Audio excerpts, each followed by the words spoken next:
created by people's imagination, live and commit their acts of bravery in our program, The Legend of Kazakhs. Legends are an invaluable cultural heritage, passed down from generation to generation. Ancient monuments and folk memories contain a lot of stories and legends about the stones. According to the researchers, in the development of human society, the stones have always occupied a special place. It was an object of veneration and worship. For the ancient stones of human consciousness, it's something great, eternal, and sacred. And today it is difficult to remain indifferent when contemplating the majestic mountains, precious stones, or by simply looking at river pebbles. On the bank of the Ili River rises the Devil's Finger, a large block of stone which got its name because of its unusual shape. It looks like a finger that comes out of the ground. Sometimes it is called the Devil's Claw, and it always attracts a huge number of travelers and tourists. According to the signs, all the unusual and strange features that people associate with the devil.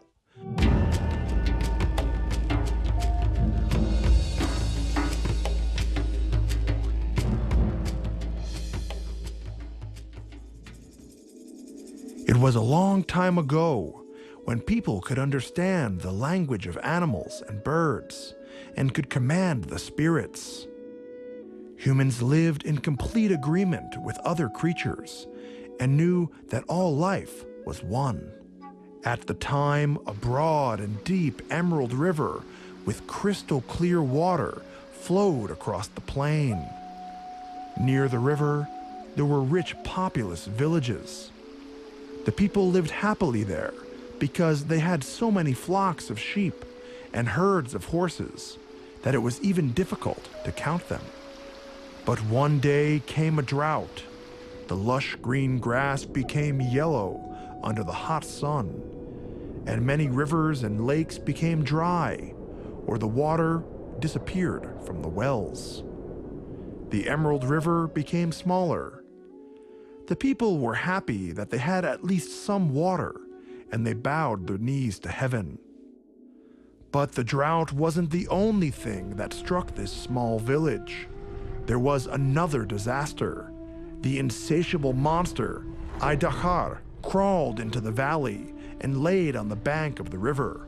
His body was huge and slippery and covered with scales. He had a pointed tail and paws with big, sharp claws. Aidahar ate everything, and there was not even a single lamb or horse left in the valley. The people languished from thirst and they wept bitterly, and no one could come to the river to get water. All of the men of the village gathered together and decided to get rid of the monster. Day and night there was a ringing of metal, the fire of blacksmiths forged swords and spears. Men got prepared and went to chase the monster away. The most nimble and smart boy, named Begali, had come with his father. So what that he was small? He was also a man, and he could fight this dragon. His father sent him back home because if he didn't return home to look after his mother and younger brothers, who else would do it? He turned to run and pretended to go back to the village, but instead he was hiding, and then he followed the other men. The men approached the riverbanks, and the boy hid behind a big rock. Slowly, Aidahar crawled out of the water, and everyone was shaking. He was huge. Then the spears and arrows began to fly at him, but they couldn't penetrate his solid, rock-like dragon skin. Aidahar opened his mouth and laughed. The sun flashed his white and sharp teeth. Ha ha ha! You are fools! Nothing can pierce my body, no sword or spear. The only thing that can break into my skin is something that can cut stones. The monster went on and caught everyone. No one managed to escape. Aidahar chained everyone to a single chain, the end of which he fastened to the ring which he wore on the big toe of his foot. For a long time, the dragon laughed over the helplessness of the people who tried to escape from his shackles. "Now you will catch fish for me, ha ha ha. I love it very much, but it's difficult for me to catch. They're too fast and too small for me. If you will be able to catch enough fish for me to stay full, you will live. But as soon as I will feel hungry, I will eat every single one of you," Idahar croaked. Begali closed his face with his hands. He didn't know how to help his father. The stars scattered across the sky when the boy returned home.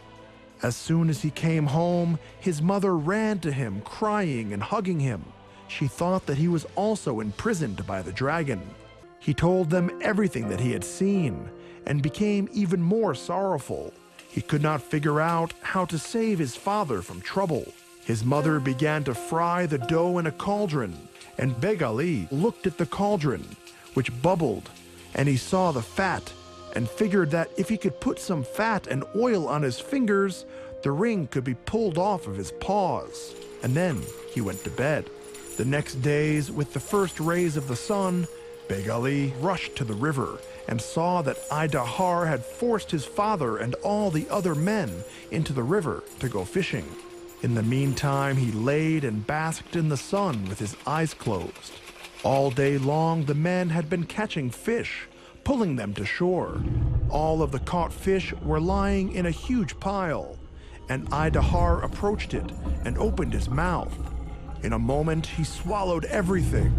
"Today I am full, but it is not enough," croaked the monster. "Tomorrow you have to catch me twice as many fish." When the moon rose, the dragon chased all of the people into the cave, and he laid down in front of it and closed the entrance with his huge body. Begali waited for the first snores of Idahar, and then he ran home for hot fat.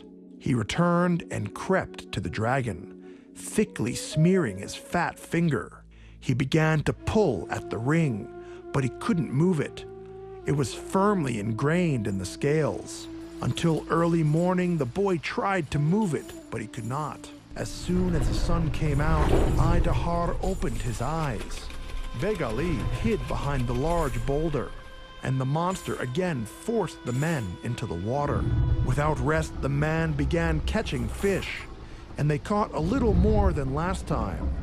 They put their entire catch in front of the monster. Idahar shook with anger and croaked, "This is too small amount of fish here. Enough! I'm tired of messing with you here. Tomorrow at dawn, I will eat all of you." He opened widely his jaws and rushed eagerly to the fish, and he began to chew with stones lying on the ground.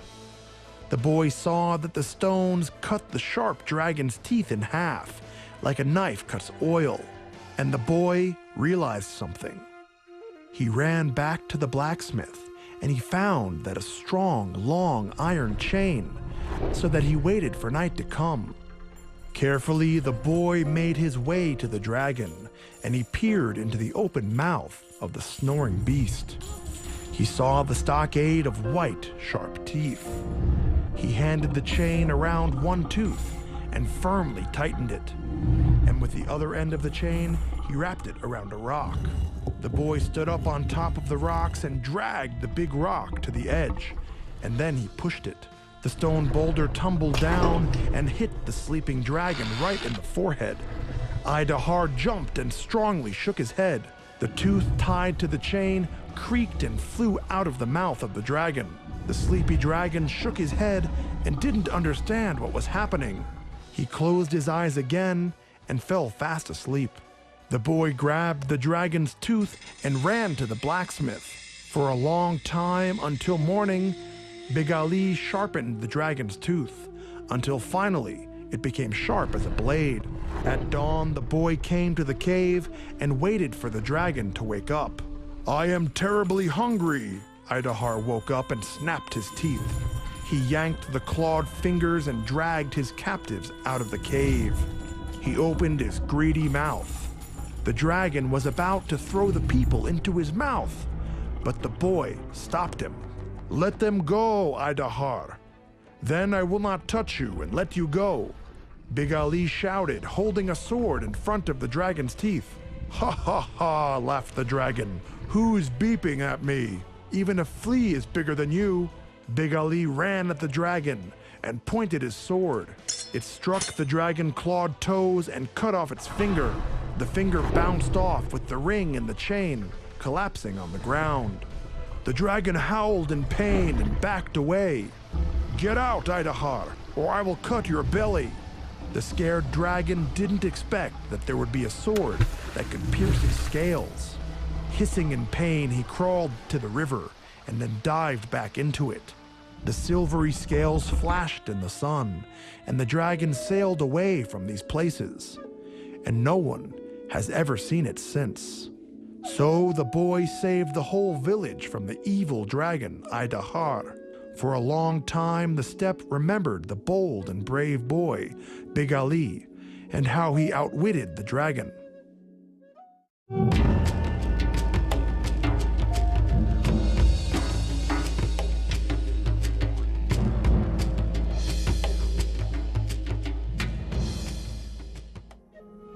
How many amazing and interesting places are there in the world? They are certainly in abundance. Not all of them can be seen on a map. In the high mountains among the eternal ice, there are turbulent mountain rivers. They rapidly roll down, cutting through even the toughest rocks.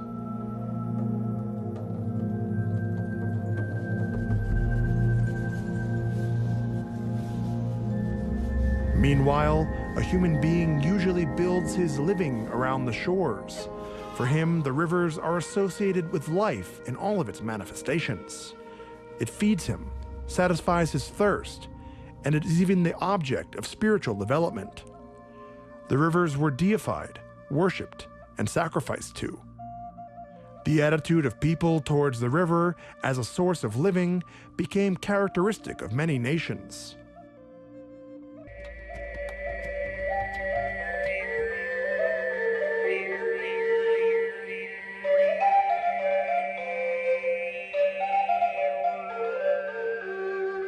This is reflected in almost all genres of folk art, from myths and legends to domestic songs. However, they remain until the present day. One of the great rivers of Asia, the Ili, originates in the mountain system of the Tian Shan, at a height of more than 3,000 meters. It flows in the western parts of Lake Balkhash, much desalinating it. The name of the river comes from the Mongolian Ilansu, which means shimmering and sparkling. Ili is the largest river in the Seven Rivers region. Its length is 1,439 kilometers. On the banks of the river, there are ridges of rocks.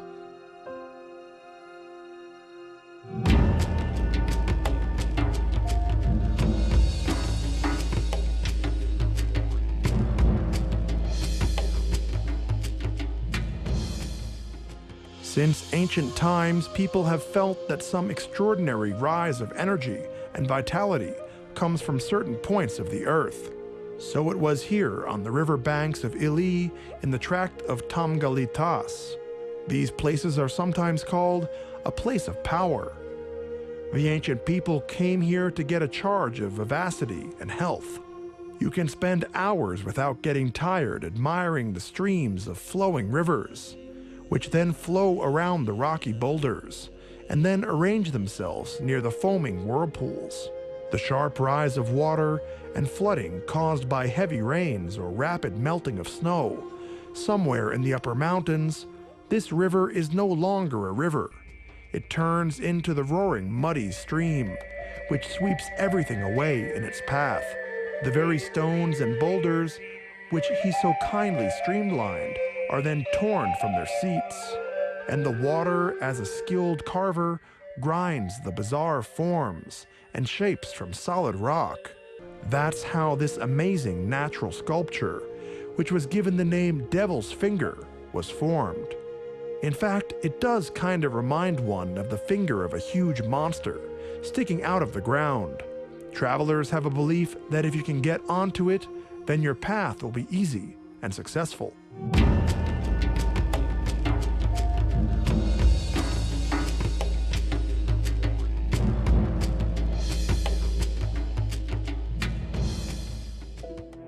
In the next program, we will talk about the faithful but unhappy love, the legend of the unique Lake Balkhash.